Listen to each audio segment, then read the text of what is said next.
ոստիկանության եւ ժողովրդի միջև փշալարեր, վահաններ,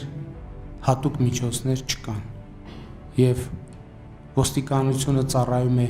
Հայաստանի Հանրապետությանը, Հայաստանի Հանրապետության ժողովրդին եւ ընդհանրապես հայ ժողովրդին։ Այսօր դատական եւ իրավապահ համակարգում տեղի ունեցողը կարելի է բնութագրել որպես ակնհայտ, անթաքույց եւ համակարգված վակխանալիա։ Մենք նախանցանք դատաիրավական համակարգի երկակի ստանդարտների փուլը, երբ դա քողարկված մոտեցում էր իրենց համար հաճելի գործընթացներին ընթացք տալու համար։ Ապա անցանք զանգվածային դեգրադացմանը։ Հիմա արդեն վակխանալիայի փուլն է։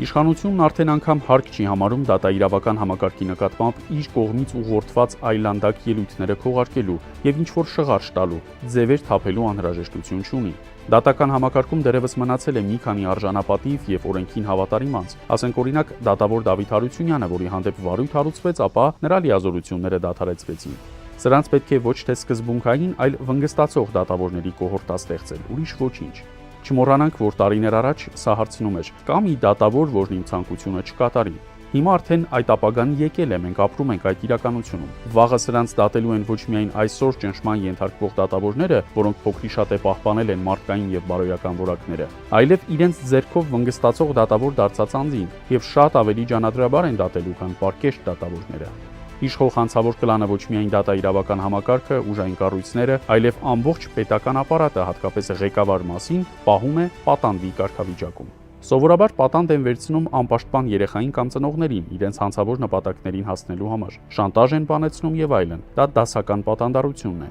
Սրանք բոլորովին ուրիշ ճանապարհով են գնացել։ Դատաիրավական, ուժային, պետական կառույցներին մասնակից ու հանցակից են դարձնում իրենց հանցագործություններին։ Վարչապետ կոչեցյալը դավաճան է, նա դավաճանել է երկրին ու ժողովրդի շահերին։ Եթե այսօր իրավապահ համակարգի ղեկավարները չեն ձերբակալում նրան, ավելին հնարավորություն են տալիս շարունակելու իր հանցավոր գործունեությունը, դավաճանությունը, երկրի կործանումը, իսկ դա շարունակվող հանցագործություն է։ Նրանք քրեական օրենսդրության դրույթներին համապատասխան դառնում են այդ հանցագործությունների մասնակիցը, առնվազն որպես օժանդակող եւ պարտակող։ Նրանք դավաճանության համակատարող են։ Հիմա ստացվում է հետեւյալը, եթե մեզնից ցանկացածը փորձի այդ կատեգորիայով խոսել պաշտոնատար անձանց հետ,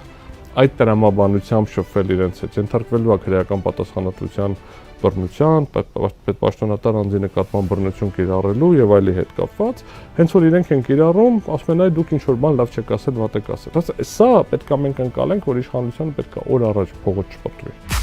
Փաշինյանի վարչապետի պաշտոնը զբաղեցնելու պահից սկսած իրավապահ եւ ուժային կառույցների բոլոր ղեկավարները ենթակա են քրեական հոդվածների եւ մեղադրանքների, հետեւաբար նրանք Փաշինյանի մոտ պատանդի կարգավիճակում են։ Նրանք գիտեն, որ եթե Փաշինյանը չլինի, իրենց եւ ընտանիքների հետագայի հարցն անորոշ է։ Սրանց բախտը կարող է բերել միայն, եթե վռնդվելուց հետո կարողանան խուսափել ժողովրդի հաշվեհարդարից եւ դատաստանի ենթարկվեն օրենքով։ Դա կլինի մեծ բարեբախտություն։ ԿՊԱ-ականները չեն մտածում իրենց ապագայի մասին, քանի որ անկիրթ, տհաս ու կարճամիտ են։ Իրենց այսօրվա կարգավիճակից բխում է, որ ինչ կարող են անում են։ Սա մանր հանցագործների մոտեցումն է, երբ անում են մի բան, հանցավոր ինքնավստահությամբ թե չեն բռնվի։ Չէ՞ որ դատաիրավական համակարգի աշխատակիցները կրթված են, հատկապես այդ բնակավարի կրթություն եւ այդ երևույթներից հետեւություն անելու ունակություն ունեն։ Այդ էֆեկտը ստեղծելու համար էլ Նիկոլը սրանց սարքում է հանցակից ու պահում պատանդի կարգավիճակում։ Պատասխանատուների պատիժը պետք է շուտ հասնի, սրանք ապաշնոր չեն, ամեն ինչ անում են գիտակցված, կործանելու համար։ Ես կարծում եմ, որ մոտենում այն օրը, երբ որ Նիկոլ Փաշինյանը կանգնելու է դատարանի առաջ եւ պատասխան տալու իր գործած բոլոր հանցանքների համար, դրանք բազմաթիվ են, դրանց ոմանց հետ կապված մենք ինքներս հաղորդումներ ենք ներկայացրել հանցագործության մասին, սակայն այս ավտորիտար վարչակարգի պայմաններում այդ հաղորդումները ընթացք չեն ստացել, բայց համոզված եմ, որ մոտ այն օրը, երբ որ Փաշինյանը կկանգնի մեղադրյալի կնստի մեղադրյալի աթոռին, կկանգնի դատարանի առաջ եւ պատասխան կտա իր արարածի համար։ Դատարաններն ու դատավորներին թիրախավորելու, դատական համակարգը ճղճիմացնելու այս վարչախմբի հետևողական գործելավոճը իրենց վարկածով շատ տրամաբանական ու հիմնավորված է։ Ոստիկանական, նախաքննական եւ դատախազական համակարգերում թույլ տրված զանգվածային ապօրինություններն ի վերջո պիտի վերջնարդյունքի հասնեն դատաքննության փուլում։ Հետևաբար պետք է դատական համակարգը եւս կրենքի տակ եւ գրպանի մեջ պահել։ Իսկ մենք պետք է խափանենք վարչախմբի այդ բոլոր ջանքերը։ Որոշ հիշարգելի քաղաքացի թե որ երեսն է ճիշտ։